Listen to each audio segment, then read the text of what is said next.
Hello বন্ধুরা, flavour Fiesta নতুন চ্যানেলে জানাই আপনাদের সবাইকে স্বাগতম। আজ আপনাদের জন্য আবারও একটি নতুন রেসিপি নিয়ে হাজির হয়ে গেছি। আজকের রেসিপি কসৌরি চিকেন। প্রথমে একটি পাত্রে আমরা নিয়ে নিচ্ছি কিছুটা পোস্ত এবং তার সাথে নিচ্ছি 1 চা চামচ চারমগজ, তার সাথে নিচ্ছি 5 থেকে 6টি কাজু বাদাম। এই সমস্ত মশলাগুলিকে আমরা ভিজিয়ে বেটে নেব। তারপর এর সাথে আরও একটি মশলা আমাদের নিতে হবে, জিরে, সাদা জিরে, ধনে, আদা, গোটা গরম মশলা। আমরা এগুলো ভিজিয়ে বেটে নেব। তারপর একটি কড়াই চাপিয়ে তাতে আমরা কিছুটা কসুরি মেথি পাতা শুকনো খোলায় ভেজে তুলে রাখবো। এরপর নিচ্ছি 1 কেজি চিকেন। যেহেতু আমাদের বাড়িতে আজ কিছু অতিথি আসবে, তার জন্য অনেকটা পরিমাণ চিকেন নেওয়া হয়েছে। এর সাথে দিচ্ছি হলুদ, লবণ, টক দই এবং সর্ষের তেল।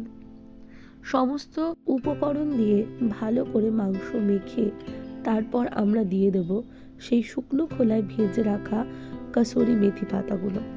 এই মেথি পাতাটা দিয়েও বেশ খানিকক্ষণ মাংসটাকে ম্যারিনেশন করে লেবুর অর্ধেক অংশ থেকে রস নিয়ে সমস্ত ম্যারিনেশনটিকে পুনরায় আবার মাখিয়ে বেশ কিছুক্ষণের জন্য আমি ঢাকা দিয়ে রাখবো। এরপর উনুনে কড়াই চাপিয়ে দিয়ে কড়াই গরম হলে তাতে দিয়ে দিতে হবে বেশ খানিকটা সর্ষের তেল। এবার সর্ষের তেল যখন একেবারে গরম হয়ে আসবে, তাতে আমরা দিয়ে দেব কুচিয়ে রাখা বেশ খানিকটা পেঁয়াজ। এই পেঁয়াজটি দেওয়ার পর আমরা তাতে কিন্তু লবণ দেব না এবং এই পেঁয়াজটিকে খানিকটা বেরেস্তার মতো বেশ কালো করে ভেজে নিতে হবে। দেখতেই পাচ্ছেন ভাজা হয়ে গেছে। ওই ভাজার মধ্যেই আমি দিয়েছি খানিকটা জিরে, তেজপাতা এবং শুকনো লঙ্কা ফোড়নের মতো।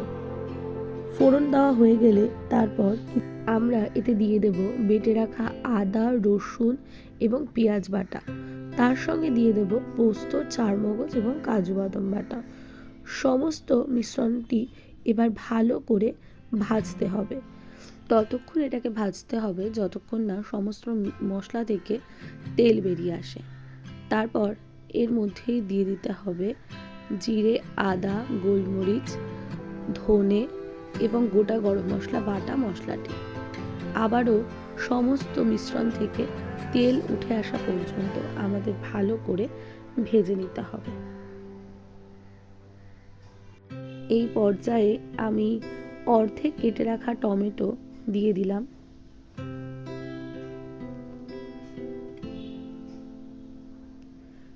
এই সমস্ত মিশ্রণটি থেকে সম্পূর্ণভাবে তেল উঠে এসছে এবং সম্পূর্ণ মশলাটি ভাজা হয়ে গেছে। ঠিক এই পর্যায়ে আমাদের ম্যারিনেট করে রাখা চিকেনগুলো সম্পূর্ণ ওই মশলার মধ্যে দিয়ে দিতে হবে। ব্যাস, তারপর আর কিছুই না। সমস্ত চিকেনগুলোকে ওই মশলার মধ্যে ভালো করে বেশ কিছুক্ষণ নাড়াচাড়া করতে হবে। এইরকম কষাতে কষাতে যখন মাংস সম্পূর্ণ সিদ্ধ হয়ে যাবে এবং মশলার সাথে মিলে যাবে, তখন দেখতেই পাবেন যে আস্তে আস্তে চিকেনের রংটা পরিবর্তন হয়ে গেছে এবং বেরেস্তার সাথে মিশে মাংসের রং পরিবর্তন হয়ে একটু কালো বর্ণ ধারণ করেছে। এরকমভাবে আরো কিছুক্ষণ নাড়িয়ে তারপর আমরা এতে দিয়ে দেব বেশ খানিকটা জল। আমি প্রধানত গরম জলই এখানে ব্যবহার করেছি। এরপর আর কিছুই না, কিছুক্ষণ সময় দিতে হবে মাংসটা একেবারে সেদ্ধ হয়ে আসার জন্য।